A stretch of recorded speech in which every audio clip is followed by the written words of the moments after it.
6 rounds, capacity of 6 rounds.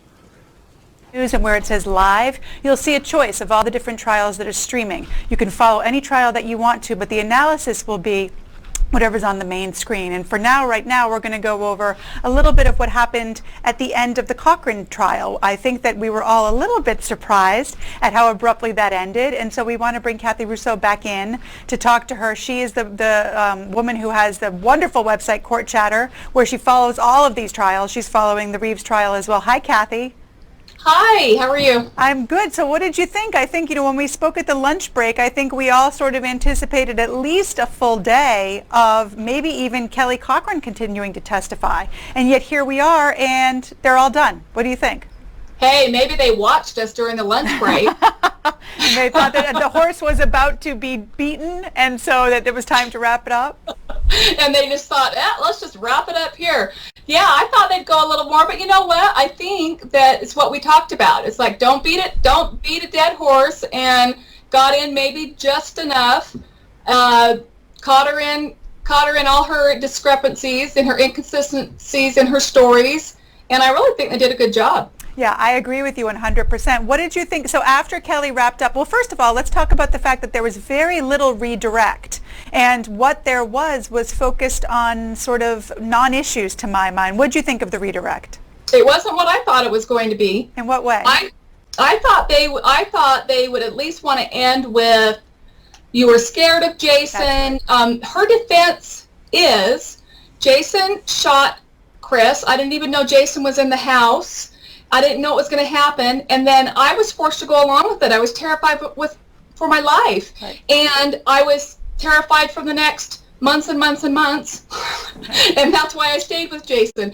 And I thought, harp on that if I'm the defense, and that's not really what he did. Well, it was like 3 questions or something. Now, one thing he did say is, why did you, she ended with, I felt like I had no choice. So I guess that was something, but it was just kind of just weak and puttered out, as far as that's how I would describe it. Yeah, it's interesting. When you're defending a case and a witness is really doing poorly, you don't want to ask too much on redirect, because that just opens it up to recross, and then you get back to more and more terrible testimony. So sometimes you just cut your losses and sort of escape.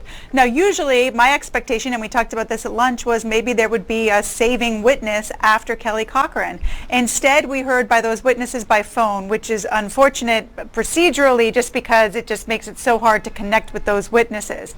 But those were 2 psychiatrists of Jason, the husband. What did you think about that? So they went that route, right? Yeah, so instead of talking about Kelly's mental state, which I guess she has none, I guess there's no defense about that. It's all about Jason's mental state, which we have heard about. Now, this is good for the defense. Right. So Jason checks himself into a psychiatric hospital in September, and this death with Chris happens. Right. So that, and then the other psychiatrist testifies that in July of the next year, while they're still kind of on the run before any arrests happen, he goes and sees a psychiatrist again who diagnoses him with bipolar. In both instances, he is reporting having auditory hallucinations, that he's hearing voices telling him that he's not worth anything and that he should end his life. Now, bad for the defense, I guess, is no homicidal ideations. Well, so nothing about hurting other people, just hurting himself. Right, and that's obviously going to play, listen, if you're the defense attorney, you've got to go home tonight and come up with a closing. And so a big part of the closing, I think, is going to be focused on the witnesses other than Kelly. And so we saw that from the neighbor who sort of gave testimony, the evidence seems to really fall pretty heavily for the prosecution, and therefore a defendant hasn't met their burden. And then it goes to trial, and may take some time to go to trial before Mr. Reeves actually faces a jury on this. What do you think is the strongest piece of evidence for the prosecution in the Reeves case? Everybody is saying that his life is threatened by popcorn and a cell phone. So I think that's what an average juror is going to think. Yeah, and I think that, the defense really has to focus on Mr. Reeves' frailty, his age, and there has been that focus. There's been a lot of talk about the lights in the movie theater, the reflections, the noises, how all of those things in total could sort of influence the way that he may have reacted to some of these things. But I think that, you know, when we hear from Mr. Reeves, it will be very, very telling, and I think your audience probably has their finger pretty well on the pulse, as do you, that this is something that probably won't fly all that well. There is. Well, I love to argue the defense side of cases, so you'll get to know that about me. I always argue the defense side of cases just because I love to do that, and I can argue this one very well, actually. But I don't think a jury is going to see it that way. Plus, he is a former police officer, Right. So he's not your average Joe. Right.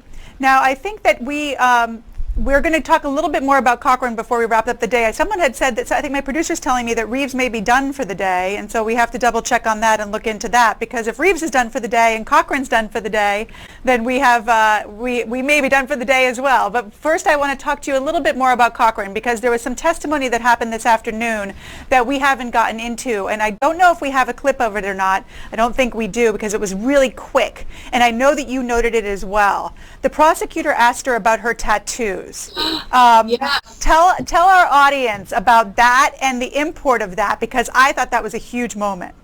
Okay, so that came out of nowhere. So that was that quick. The question was, Yeah. how many butterfly tattoos do you have? Right. And she pauses for a minute, thinks about it, and she says 10. And she says, how many people have you killed? Yeah. Now, And she says, none. And where this comes from is Kelly Cochran and all of her talking, because she's talked a lot, and she's spoken to the detective over 40 times, and she's told all these different stories, and she's spoken to her mother in a jailhouse phone call that we heard, where she said she's killed other people. And the talk has always been, is Kelly Cochran a serial killer? Now, there's been no proof or evidence that she has killed outside of now Chris and now Jason, her husband. Right. Outside of those two, there's been no proof. But all of a sudden, the prosecutor throws that out. Are these 10 tattoos for 10 killings? yeah, just that little inference to rest in the jury's mind, and to sort of give us some foreshadowing. There's another trial coming up this week where we're going to be hearing about tattoos, the Aaron Hernandez case. That's right. And where there's been some talk about the fact that perhaps these people are getting tattoos as sort of a badge of honor after someone's been killed. So it's not the first time, I think, in the next few weeks that we're going to hear something about tattoos having something to do with murders. But in this case, it wasn't a major thing. It was just a throwaway comment, but I thought it was interesting, and I knew you caught it too. It took me off guard. Me too. What? Me too. Well, Kathy, if you're going to be around tomorrow, I'm sure we're going to want to check in with you, especially after the closings, to hear what you think and what the high points were. If you're okay with that, we'd love to hear from you tomorrow. That would be great. I look forward to it. Thanks so much, Kathy. Have a great night. Thank you. Rachel, what do you think? What do you think about, let's talk about Cochran first.